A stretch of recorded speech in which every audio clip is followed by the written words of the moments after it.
Today is the great Franciscan feast of Saint Elizabeth of Hungary, patron saint of the Third Order, the secular Franciscans.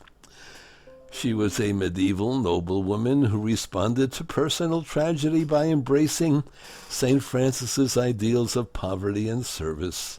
A patron of secular Franciscans, she is especially beloved to Germans as well as the faithful of her native Hungary.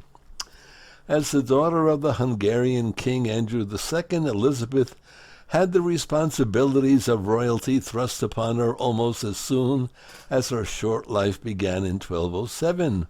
While she was still very young, Elizabeth's father arranged for her to be married to a German nobleman, Ludwig of Thuringia. The plan forced Elizabeth to separate from her parents while still a child. Adding to this sorrow was the murder of Elizabeth's mother Gertrude in 1213, which history ascribes to a conflict between her own German people and the Hungarian nobles. Elizabeth took a solemn view of life and death from that point on and found consolation in prayer. Both tendencies drew some ire from her royal peers. For a time beginning in 1221, she was happily married. Ludwig, who had advanced to become one of the rulers of Thuringia, supported Elizabeth's efforts to live out the principles of the gospel even within the royal court. She met with friars of the nascent Franciscan order during its founder's own lifetime, resolving to use her position as queen to advance their mission of charity. Remarkably, Ludwig agreed with his wife's resolution, and the politically powerful couple embraced a life of remarkable generosity toward the poor. They had 3 children, 2 of whom went on to live as members of the nobility, although one of them, her only son, died relatively young. The third eventually entered religious life and became abbess of a German convent. In 1226, when Ludwig was attending to political affairs in Italy, Elizabeth took charge of distributing aid to victims of disease and flooding that struck Thuringia. She took charge of caring for the afflicted, even when this required giving up the royal family's own clothes and goods. Elizabeth arranged for a hospital to be built and is said to have provided for the needs of nearly 1,000 desperately poor people on a daily basis. The next year, however, would put Elizabeth's faith to the test. Her husband had promised to assist the Holy Roman Emperor Frederick II in the Sixth Crusade, but he died of illness en route to Jerusalem.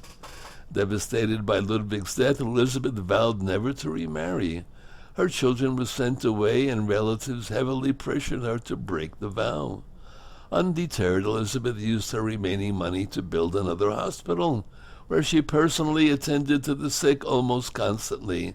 Sending away her servants, she joined the Third Order of St. Francis, seeking to emulate the example of its founder as closely as her responsibilities would allow.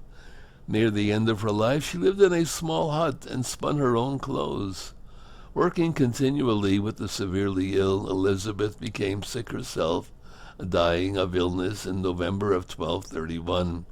After she died, miraculous healing soon began to occur at her grave near the hospital, and she was declared a saint only 4 years later.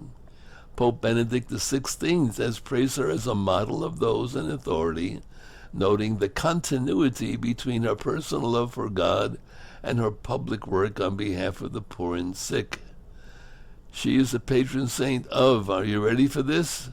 Bakers, beggars, brides, charitable societies, charitable workers, charities, countesses, death of children, exiles, falsely accused people, hobos, homeless people, hospitals, in-law problems, lace makers, lace workers, nursing homes, nursing services, people in exile, people ridiculed for their piety, sisters of mercy, tertiaries, Teutonic knights, toothache tramps, and widows.